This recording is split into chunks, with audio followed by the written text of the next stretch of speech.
Hello, everyone. So I am going to read Chomp by Carl Hyacin. Chomp is about a boy called Wahoo Cray.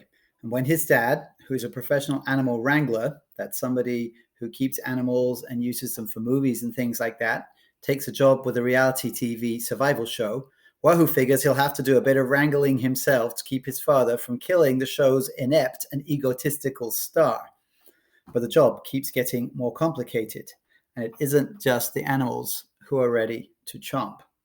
So I shall do this. I shall read this 2 chapters at a time. Okay, so every time you come back, there'll be another 2 chapters.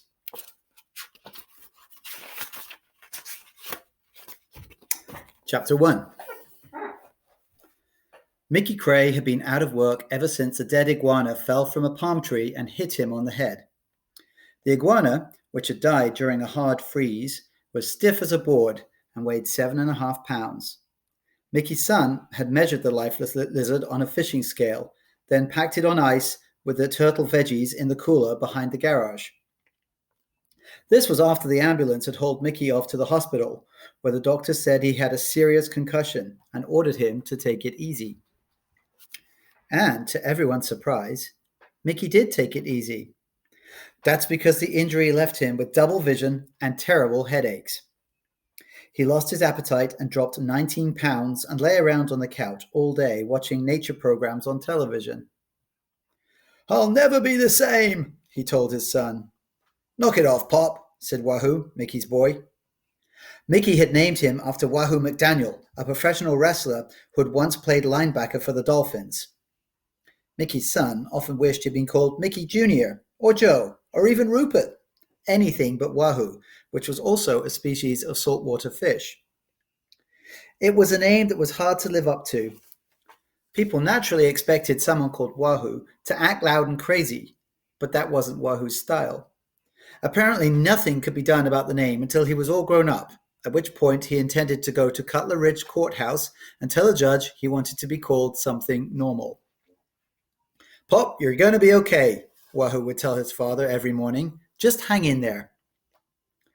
Looking up with hound dog eyes from the couch, Mickey Cray would say, "Whatever happens, I'm glad we ate that bleeping lizard."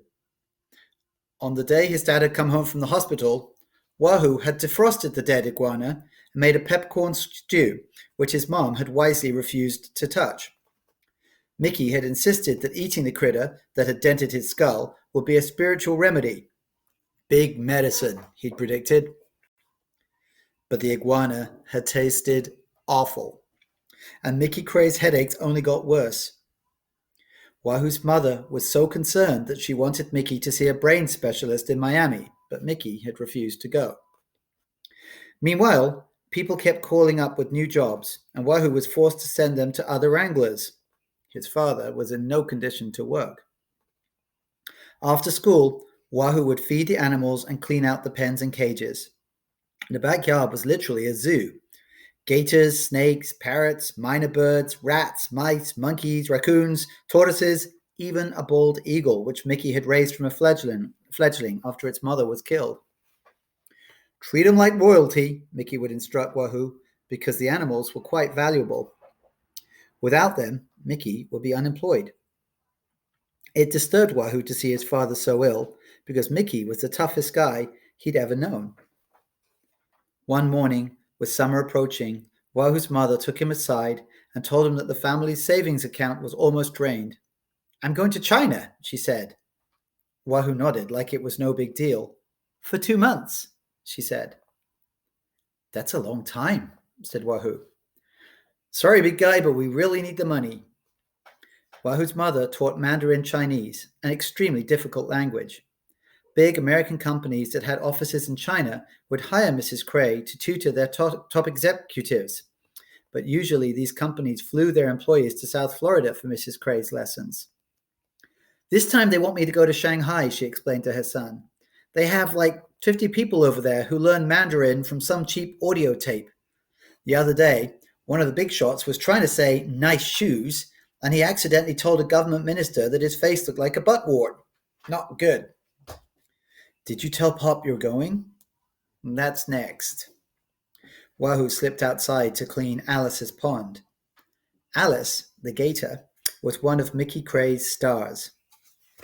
She was 12 feet long and as tame as a guppy, but she looked truly ferocious.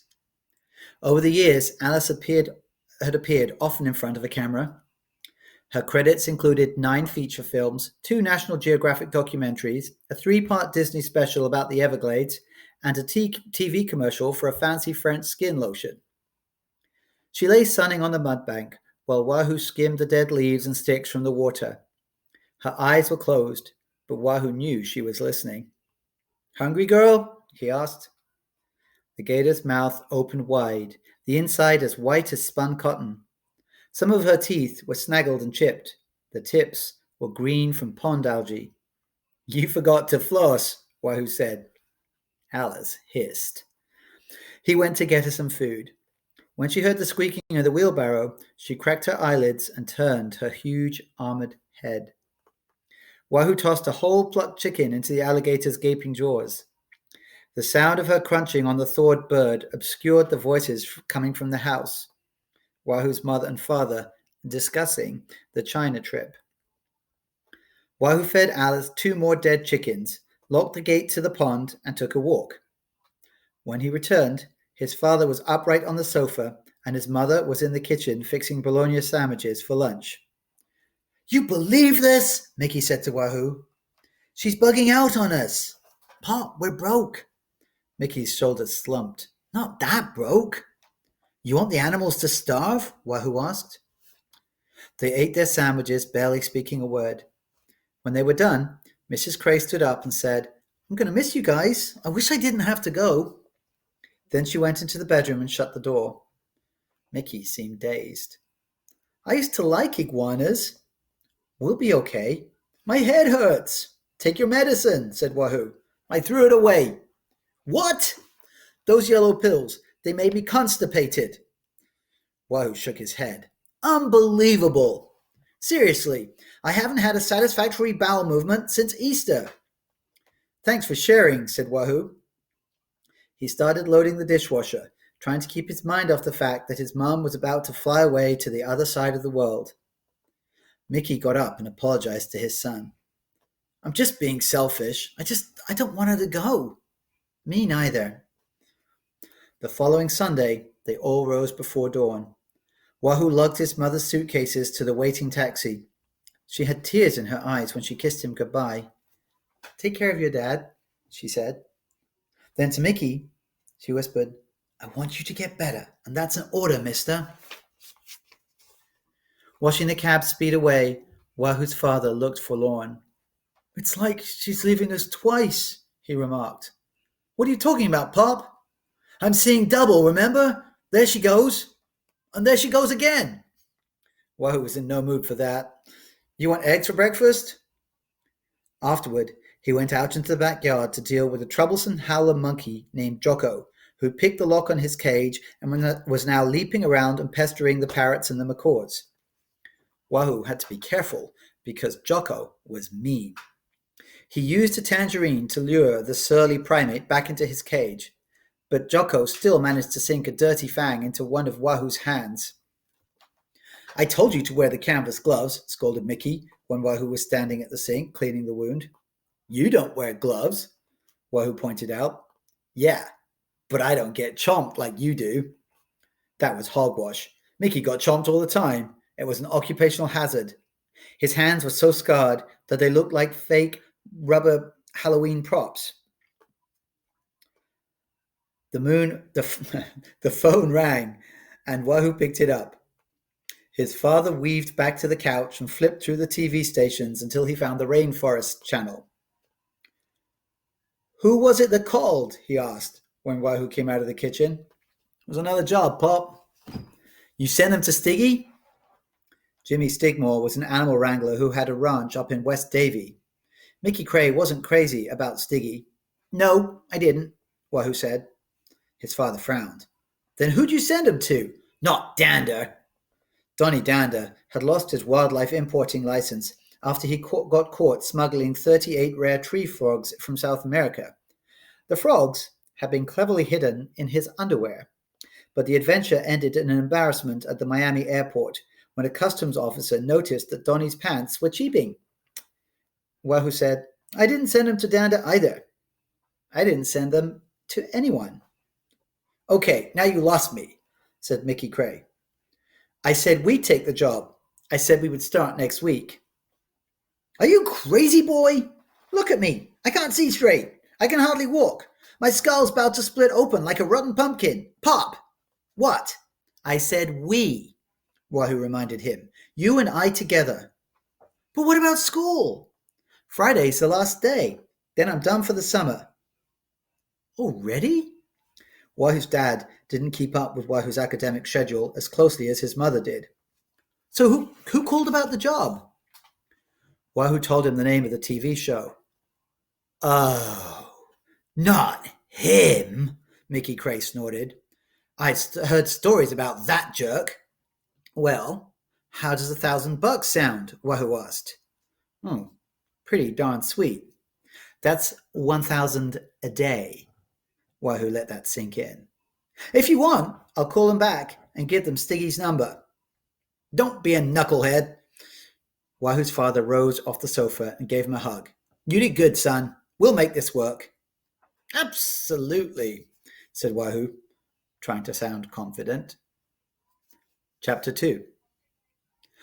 Hundreds of iguanas had died and tumbled from the treetops during the big freeze in southern Florida. As far as Wahoo knew, his dad was the only person who'd been seriously hurt by one of the falling reptiles. Mickey Cray had been standing with a cup of hot cocoa beneath a coconut palm in the backyard when the dead lizard had knocked him stiff. Later, after he was brought home from the hospital, Mickey had ordered Wahoo to search the property, capture any iguanas that had survived the frigid weather, and relocate them to an abandoned orchid farm about half a mile away. Wahoo hadn't searched very hard. It wasn't the fault of the iguanas that they'd frozen to death. They weren't meant to be living so far north. But Miami pet dealers had been importing baby specimens from the tropics for decades. The customers who bought them had no idea they would grow to be 6 feet long, eat all the flowers in the garden, and then leap in the swimming pool to poop. When that rude reality set in, the unhappy owners would drive their pet lizards to the nearest park and set them free. Before long, South Florida was crawling with hordes of big wild iguanas that were producing hordes of little wild iguanas. The cold snapper put an end to that, at least temporarily. On the morning of the first day of the summer vacation, Wahoo found his father in the backyard scanning the trees. See any pop? All clear, Mickey Cray reported. Although months had passed since the incident, he was still paranoid about getting clobbered with another falling lizard. You must be feeling better, Wahoo remarked. He was pleased to see his dad up and moving around so early. My headache's gone, Mickey announced. Wahoo said, No way! All those pills the doctors made me swallow, they didn't do a darn thing. Then all of a sudden I wake up and boom, it's like a miracle. Mickey shrugged. Some things just can't be explained, son. But Wahoo had a theory that his father had been cured by 5 simple words. $1,000 a day. Mickey said, Go fetch some lettuce for Gary and Gail. Gary and Gail were 2 ancient Galapagos tortoises that Wahoo's father had purchased from a zoo in Sarasota many years earlier when he was new to the wildlife business. These days, there wasn't much demand from the TV nature shows for Gary and Gail because the tortoises were not exactly dynamic performers. Mickey Cray kept them around mainly for sentimental reasons. Each of the animals was more than a century old, and he didn't trust any of the other wranglers to treat them properly. The night before the big freeze, Mickey had gone out back and carefully cloaked Gail and Gary with heavy quilts so they wouldn't die. Wahoo had watched from the bedroom window.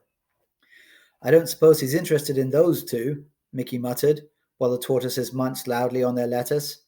No, they said he wants Alice, said Wahoo, and a major python. They were talking about their famous new client, Derek Badger. He was the star of Expedition Survival, one of the most popular shows on cable. Every week, Derek would parachute into some gnarly wilderness teeming with fierce animals, venomous snakes, and disease-carrying insects. Armed with only a Swiss Army knife and a straw, he would hike, climb, crawl, paddle, or swim back to civilization, or until he was rescued. Along the way, he'd eat bugs, rodents, worms, even the fungus on tree bark. The grosser it looked, the happier Derek Badger was to stuff it into his cheeks. Wahoo and his dad had watched Expedition Survival often enough to know that most of the wildlife scenes were faked. They were also aware that at no time was Derek's life in actual danger, since he was always accompanied by a camera crew packing food, candy, sunblock, water, first aid supplies, and most likely a large gun. Derek's never done a show in the Everglades, Wahoo said to his father. They say that he's a humongous pain in the butt, this guy. Just be nice, Pop. It's a lot of money. Mickey promised to behave. So when do we get to meet the man himself? His assistant is supposed to stop by later. What kind of python do they want? Burmese? African rock? Wahoo said, honestly, I don't think it matters. They set to work building a pen for a young bobcat that was being delivered from a ranch up in Highlands County. The cat had been struck by a jeep and suffered a broken leg that wouldn't mend, so it could be released back into the wild. So it could never be released back into the wild, sorry. Mickey Cray had agreed to raise the animal, and he hoped to make it tame enough for TV work. Bobcats were strong, meaning the pen had to be sturdy. Wahoo knew that a person with double vision shouldn't be using a nail gun, so he put his dad in charge of measuring and cutting the chicken wire. By noon, Mickey's headache came roaring back, and he was in misery. Wahoo steered him to the house and made him lie on the couch and fed him 4 aspirins. Minutes later, somebody started knocking on the front door. Mickey raised up and said, "That's probably the guy with the bobcat." Wahoo looked out of the window and saw a woman with a shining stack of red hair. She wore tan shorts and jeweled sandals and was carrying a leather briefcase. "No cat," he said to his father. "Well, open the darn door." "But what if she's from the bank?" Wahoo whispered. The Crays were months behind on their mortgage payments. Mickey peeked out of the window. "She is definitely not from the bank." Wahoo invited the woman inside. She introduced herself as Raven Stark. "I'm Derek Badger's production assistant," she said. "I brought your contract." "Excellent," said Mickey. Wahoo noticed that Raven Stark had a strong accent.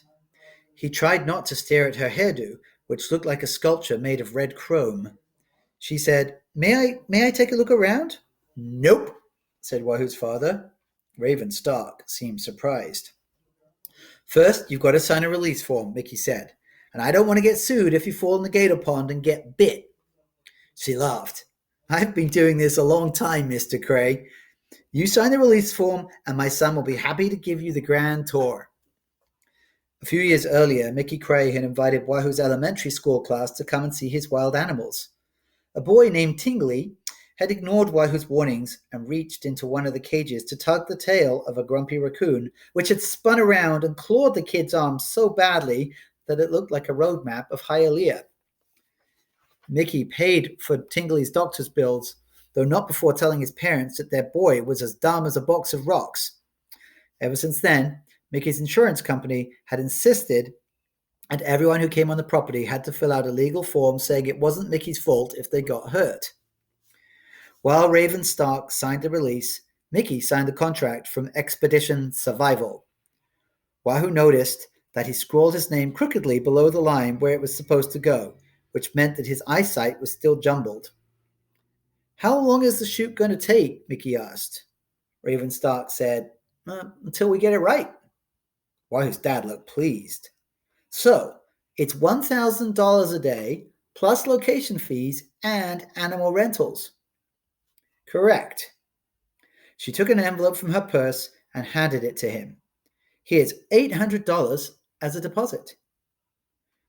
Mickey counted the cash, then turned to Wahoo. "Son, go show this fine lady whatever she wants to see." Because it was going to be an Everglades show, Raven Stark was keenly interested in Alice the alligator. Wahoo led her to the pond and unlocked the gate. Raven whistled. That's a monster, eh? 12 feet, said Wahoo. How much? 12 feet, and it's $150 a foot, so that's 1,800 even, Raven said. No problem. Wahoo couldn't wait to tell his father. Do you have another one that's smaller? Asked Raven. Yes, ma'am. Something Derek could wrestle? Wrestle? Maybe a 4-footer, Raven said. 5 feet max. I'll have to check with Pop. Wahoo foresaw trouble. His father didn't like anyone messing with the animals. Where are your pythons? Raven asked. Wahoo led her to the heavy glass tanks where the constrictors were kept. South Florida had become infested with huge exotic snakes that, like the iguanas, had been imported for the pet trade. Hurricane Andrew had blown apart several large reptile farms, scattering baby pythons and boa constrictors all over the place. Derek wants a beast, Raven stated. Wahoo showed her a 14-footer that had been captured while devouring an opossum in a dumpster behind the Dadeland Mall. The man who'd found the snake was supposed to turn it over to state game officers, but instead he'd sold it to Mickey Cray for $300. Raven agreed that it was an impressive specimen. But can he be handled safely? It's a she, Wahoo said, and she's a biter. Oh. Pop can work with her. She'll be okay. I hope so, said Raven Stark. How much? $700 for the day. Wahoo tried to sound steady and businesslike. He wasn't used to handling the negotiations. The standard rental rate for pythons was $50 a foot. Okay, fine. What did you say your name was? He told her. Is that Wahoo like the fish? Everybody made that assumption. My dad named me after a wrestler, the boy explained. How interesting. No, not really, said Wahoo. Can I ask what happened? She pointed at the white bump on Wahoo's right hand, where a thumb should have been. Yes, ma'am. Alice got it. You're serious, aren't you? Quickly, Wahoo said. It wasn't her fault. It was all my fault. One day he'd been showing off for a girl who had come over after school to see the animals. Wahoo had brought her down to the gator pond for a feeding, but he stepped way too close to Alice, who jumped and snapped the thawed chicken out of his grasp, taking his thumb along with it. The girl's name was Paulette, and she had fainted on the spot. Changing the subject, Wahoo said, Where's Mr. Badger? Oh, Paris, Raven said. Wahoo had never heard of any dangerous jungles or swamps in Paris, so he assumed the famous survivalist was taking a vacation. Mickey Cray came outside and joined them at the snake tanks. Wahoo told him that Miss Stark was interested in using Beulah, the big Burmese. Good choice, said Mickey. He appeared to be feeling better. You've seen the program, of course, Raven said. Sure, said Wahoo. It's on Thursday nights. And rerun every Sunday morning, she said. So you already know that we're all about. Oh, here's that long word. So you already know that we're all about. Okay, bear with me. Okay. And just for the record, this is the last page of this chapter. Verisimilitude. Wahoo didn't even pretend to understand what that word meant, kind of like Mr. Cosgrove. His father just looked at him and shrugged. Making it real, Raven explained. On Expedition Survival, we're all about making it real. Derek considers that his sacred mission, a bond of trust with our viewers. Wahoo glanced at the massive snakes coiled in their tanks. They were real enough. They just weren't wild and free. The production assistant turned to Wahoo's father. Any questions? Mickey smiled. We put our animals on TV all the time. That's what we do. Raven Stark bent down and tapped a scarlet fingernail on the glass panel that separated her from Beulah, the python. Well, Mr. Cray, she said, I promise that you have never done a show like Derek's.